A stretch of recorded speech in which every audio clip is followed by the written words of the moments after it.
Jay here with just a couple thoughts and ideas that might be helpful to people or groups at this time.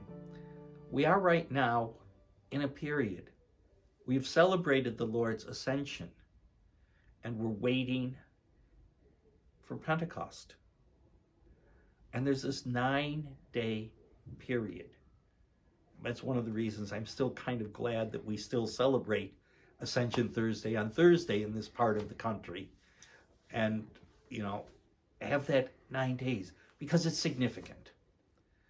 It is a time when the Acts of the Apostles tell us that the apostles, some of the other disciples, Mary, and some of the women who were followers of Christ, spent their time in prayer in the upper room, that same place where the Last Supper took place, that they gathered there in prayer for 9 days. And that reminds me that here in this section from the Acts of the Apostles, we have the first Christian novena, something that was a very popular thing once upon a time in the church, novenas, that people would make them, that there's one that I am particularly used to, been a part of my life since my childhood, and that is the novena to St. Francis Xavier.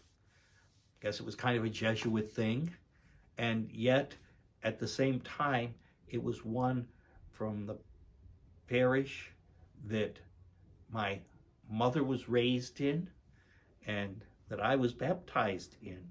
Was a real big thing at the beginning of March every year for 9 days. And I've been devoted to it ever since. But there were many other novenas as well in the church. And I think they were an important part of the church because it brought people together in prayer. And that is something I think we sometimes forget. We have all kinds of committees, we have all kinds of ministries, we have all kinds of things to do. And they're all good. They're all good. But I think sometimes we need that prayerfulness as well. I'm not saying we need specific novenas. That was a type of prayer. But I am noticing within the church that some parishes and communities build themselves up more strongly when they have these type of things and people participate in them. Novenas are one that I've seen. Exposition of the Blessed Sacrament and benediction is another one. The whole point I'm trying to make is prayer is powerful. It is real. It is not just something that we fall back on when everything else fails. And I think sometimes people have that idea. Christ said he would be with us always. And he is. Are we taking the time to be with him? And that's what prayer is about. Connecting to God and being open to some guidance, some direction, and that community which Christ formed in the beginning that is church. We have our problems. There's no doubt about that we have our problems in the church. We're trying to deal with them. We have problems with the clergy sex scandal. We have problems with diminishing numbers of parishioners. We have problems with diminishing number of priests, diminishing numbers of religious. All of those mainstays which 50, 75 years ago were the backbone of the church, so to speak. A church that flourished and was thriving.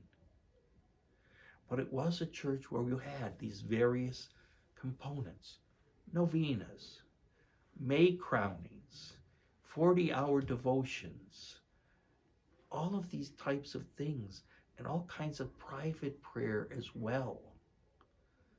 Private prayer in the sense that it wasn't the public worship of the church. It wasn't the Mass, but it was the people coming together in prayer. There are some places that have tried to replace things with something different. There are places that have morning prayer, one of the religious hours that the clergy are required to say every day. They have sometimes in some parishes, they have them before the morning Mass.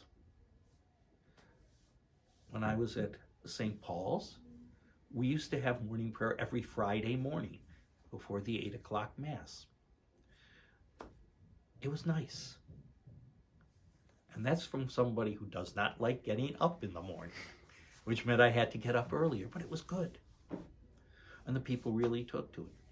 I've seen other places where they'll have evening prayer sometimes.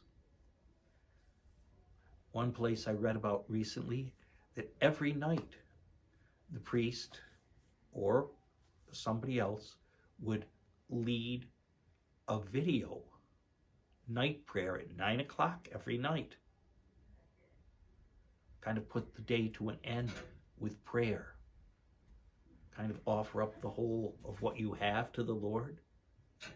Ask forgiveness for mistakes, guidance for the future, and that whole idea. Lord, you're with me. Stay with me throughout this night.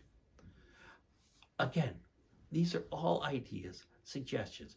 Not everything works every place. Not everything fits every situation. But the whole point is, there's prayer.